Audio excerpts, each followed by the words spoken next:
What is up, everybody? It's Animac here for AnimeUproar, and today I will be talking about one of the most polarizing figures in the entire Attack on Titan series. A man who is both a ruthless traitor and a traumatized victim of oppression, discrimination, and war. Reiner Braun is a complex and fascinating character. A part of me really hates him for what he has done, but another part of me also feels sorry for him because of everything that he went through leading up to the terrible things that he did on Paradis Island. I know from the comments on my previous Attack on Titan videos that many people absolutely hate Reiner and want him to die a terrible death. But I also know that there are a large number of people who actually love Reiner's character, and for some, he is one of their favorite characters in the entire series. In this video, I will be breaking down the tragic life of Reiner, including the circumstances that led to him becoming a warrior, a Survey Corps member, and a traitor. I will argue that Reiner is one of the best characters in all of Attack on Titan, not because I'm excusing what he did or even because I like him as a person. I still partially hate him, but I can also sympathize with him on a deep level, and that is precisely why Reiner is such a great character from a narrative perspective.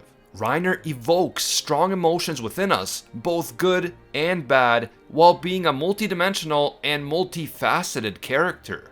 In fact, I would argue that both Reiner and Eren are two of the best fictional characters of the decade, and in this video I will explain why. If you enjoy the Attack on Titan content on this channel and you want us to keep it going, please leave a like to let me know. And if you happen to be new to AnimeUproar, please don't forget to subscribe and hit that notification bell to turn on all notifications. You really have to go through the trouble of hitting the bell and then selecting that option that says all notifications. If you don't, you're definitely gonna miss a lot of our videos. It's just how YouTube works. A big thank you to all of our AnimeUproar patrons for supporting our work and making videos like this one possible.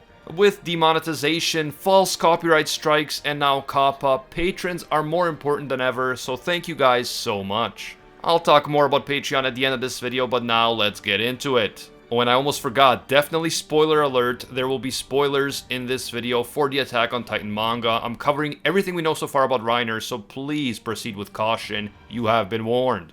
Reiner Braun was born inside the Liberio internment zone, which is basically a type of concentration camp created by the Marleyan military in order to keep the Eldian population on the continent imprisoned within one specific area. This allows the Marleyans to keep the Eldians under their complete control, and while the Liberio internment zone is thankfully not a death camp, life for Eldians on the continent is still extremely harsh and difficult. The Eldians are forced to wear armbands that single them out from everyone else, they are discriminated against and oppressed on a daily basis, and their movements are severely restricted by the Marleyan authorities. Reiner was born to an Eldian mother and a Marleyan father. However, relationships between Marleyans and Eldians were forbidden, and after Reiner was born, his father abandoned him and his mother and refused to acknowledge them.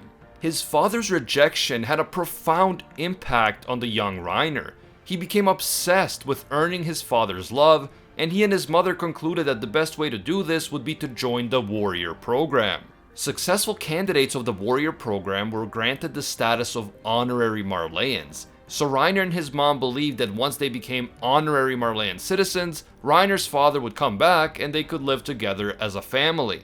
We don't often stop to think about it, but it is amazing how much we as human beings instinctively seek the love and approval of our parents. My father is thankfully a much better father than Reiner's scumbag dad, but my father is one of those more old-fashioned dads who don't really show affection very often. And I remember that as a child, I was often seeking his approval, and I felt insecure at times because I didn't know whether he was happy with me or disappointed in me. With that said, my own experience is very different from Reiner's, since my father never abandoned me and he actually was always there for me and always provided for us as a family. So I can only imagine how Reiner would have felt as a child. Not only was he born an Eldian, in a place where Eldians are looked down upon and oppressed constantly, but on top of all those hardships, his own father rejected and abandoned him and his mother. This experience deeply traumatized Reiner, and he became obsessed with seeking the approval of his father and of the Marleyan authorities. As a result, Reiner became incredibly zealous and extreme in his desire to become a warrior, and in his hatred for his fellow Eldians on Paradis, the so-called devils on the island. Reiner convinced himself that the islanders were evil monsters and that he had to destroy them all. If only he could achieve this goal, then all of his dreams would come true. He would prove that the Eldians on the continent are better than those evil devils on the island, and he would earn the love, respect, and approval of his father and the other Marleyans.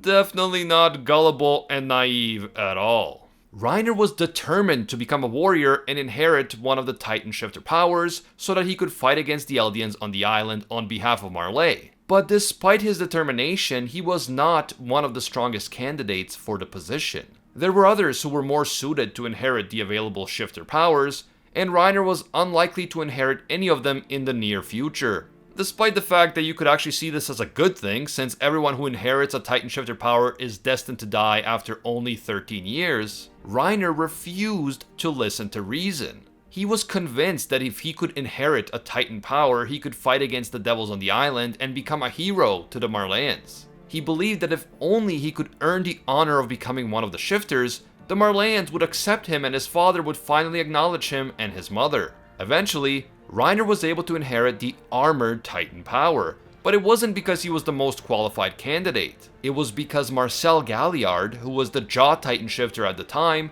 influenced the Marleyan military to make Reiner the successor to the armored Titan instead of his own brother Porco Galliard. Marcel wanted to spare his brother the cruel fate of becoming a Titan shifter, and because Reiner wanted to become a warrior so desperately, Marcel intervened to make that happen. When he was 12 years old, Reiner, along with Marcel, Bertolt, and Annie, was tasked with infiltrating Paradis Island in order to get their hands on the founding Titan power. Before heading out to the island, Reiner found his Marleyan father and told him that he had become a warrior, that he and his mother had become honorary Marleyans, and that he would be bravely fighting for Marley against the evil Eldians on the island. Reiner was hoping that his father would be proud of him, and that he would want to live with him and his mother as a family. But Reiner's father rejected him again. Worse, Reiner's father called him and his mother devils, and said that his family reputation would be ruined if anyone found out that he had ever been involved with an Eldian woman. After this further traumatic rejection, Reiner left for the mission on Paradis along with Marcel, Bertolt, and Annie. In spite of everything, Reiner still believed that being loyal to Marley and fighting against his fellow Eldians on the island would one day earn him the love and respect of the Marleyans. Once on the island, Reiner learned the truth about why he was chosen as the next successor of the armored Titan power. Marcel revealed that Reiner was chosen not because he was the best candidate for the job, but because Marcel wanted to protect his brother Porco. But Reiner didn't have much time to deal with this revelation, because soon after telling him, Marcel was killed while protecting Reiner from a pure Titan.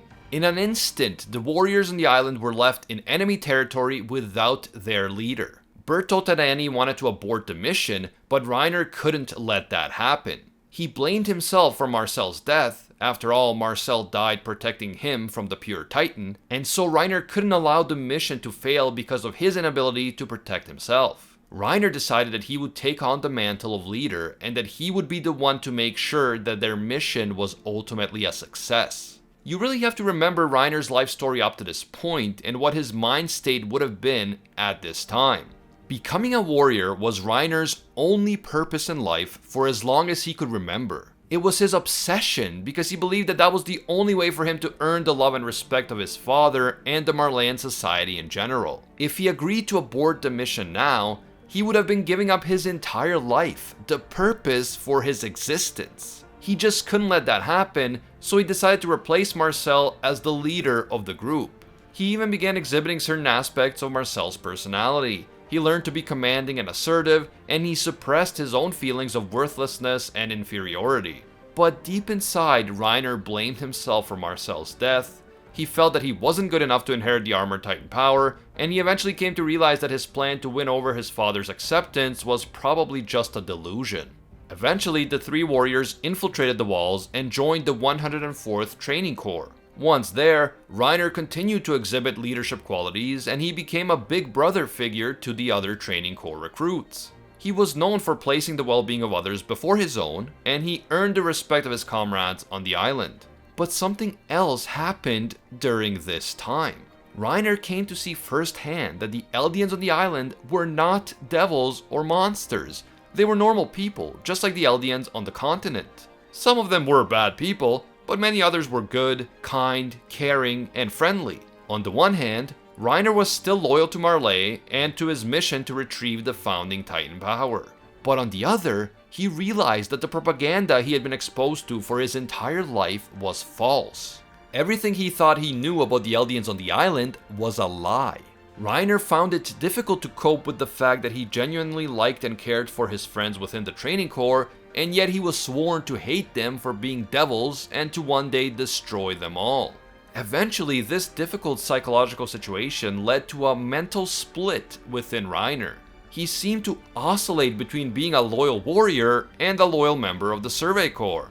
The death of Marco was a major breaking point for Reiner. He was forced to brutally kill his friend in order to protect the secrets of his true mission. But Reiner is the type of person who puts protecting others over his own safety, so the death of Marco truly broke him on the inside. At times, Reiner seemed not to know who he really was, whether he was a soldier of the Survey Corps or a warrior of Marley. This led to some extremely strange behavior, including one of the most random major reveals in anime history. A moment where Reiner almost casually tells Eren that he and Bertolt are the armored and colossal titans. Ultimately, the mission to retrieve the founding titan failed, although Bertolt and Reiner were able to retrieve the Jaw Titan power as a result of Ymir's willful cooperation. After the Battle of Shiganshina, Reiner would eventually return to Marley without the founding Titan power, and also without the colossal and female Titan powers, as Bertolt was killed and eaten by Armin, while Annie remained out of commission on the island of Paradis inside her mysterious crystal. Once Reiner returns to Liberio during and after the time skip, it is clear that he is a completely different person than he was when he first left his hometown. Rather than perpetuating the propaganda that the Eldians on the island were devils, Reiner's outlook changed, and from his conversation with the Eldians in Liberio upon his return, it is clear that Reiner is deliberately humanizing the much maligned islanders. As time passes, Reiner is haunted by the memories of what happened on Paradis, and he is also tortured by his own sense of guilt for everything that happened. When he finally comes face to face with Eren once again, Reiner is a shell of a man and borderline suicidal. He tells Eren that he just wanted to become a hero. He just wanted to be everyone's big brother and be respected.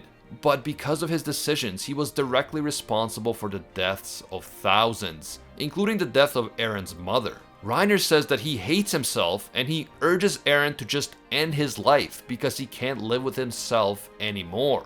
This is when Reiner truly hits rock bottom, when all of his trauma, life decisions, and feelings of guilt and inferiority overwhelm him and crush his spirit completely. Reiner loses his will to live at this point, and if Eren had decided to kill him, Reiner would not have fought back.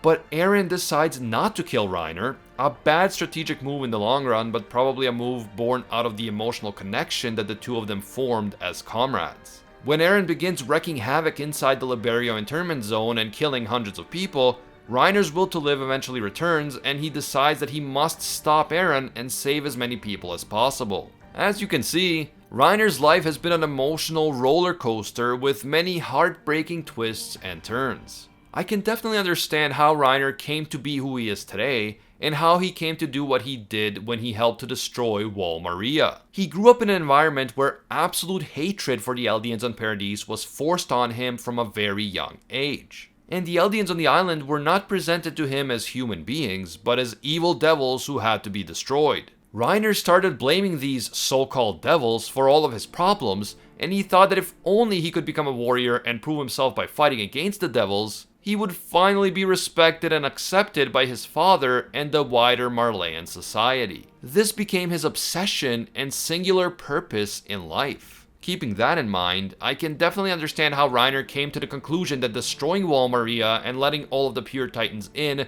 would be a good idea. He didn't know any better. All he knew was the propaganda that vilified and dehumanized the islanders. Reiner genuinely thought that by doing what he was doing, he was actually saving the world from the evil islanders. But where I part ways with Reiner and his logic is his decision to continue on with the mission after seeing firsthand that the Eldians on the island were not bad people. When Reiner decided to stay loyal to the Marleyan army, after realizing that everything they told him was a lie, when he decided to kill Marco and to keep being a traitor even after learning the truth, that is when Reiner lost my respect.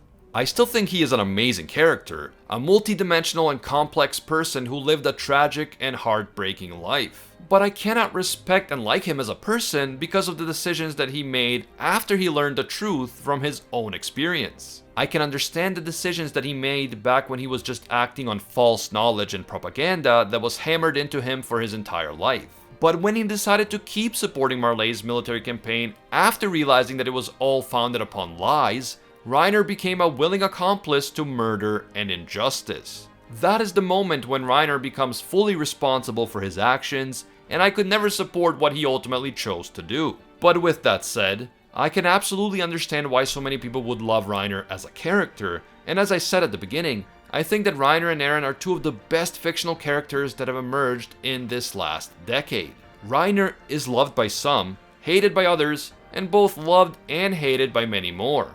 His tragic life and complex character invoke many strong and sometimes opposing emotions within us, and that is exactly what a great character is supposed to do. Reiner's life makes us wonder whether we would have made the same decisions as he did if we grew up in similar circumstances. We'd like to think that we wouldn't make the same mistakes as Reiner, but do we really know for sure? Faced with as much tragedy as Reiner, who knows what kind of people we would have become? It really makes you stop and think about who you are and how much of your personality is really you and how much of it depends entirely on the environment that you grew up in, on the information that you were exposed to, and the social circumstances of your upbringing. And that complexity and uncertainty about who we really are is captured perfectly in the character of Reiner Braun. And that is what makes him such an amazing fictional character, whether you love him or hate him or a little bit of both. If you enjoyed this video and you want to see more, please leave a like to let me know, it really does help. And if you happen to be new to AnimeUproar or you just haven't subscribed yet, please don't forget to subscribe and hit that notification bell to turn on all notifications. You can also hit me up on Twitter and Instagram at AnimeUproar. I want to give a big thank you to all of our AnimeUproar patrons who support us and make videos like this one possible. Special thanks to our Pro Hero tier patrons, including the one and only Gilgamesh, Baby Ray, Nothing But a Fan, Jason Wilson, King Zeldris, Fiddy Dollar Beat, Anatoly Kazatsky, DJ Nathaniel, and Alpha Dio. And I can't forget our The One tier patrons, the ones who stand above all other clans, including Ingrata, Alolan Adam, Matty Mac, Makotakun, and The World. And you know he's serious because he didn't say Zawaldo.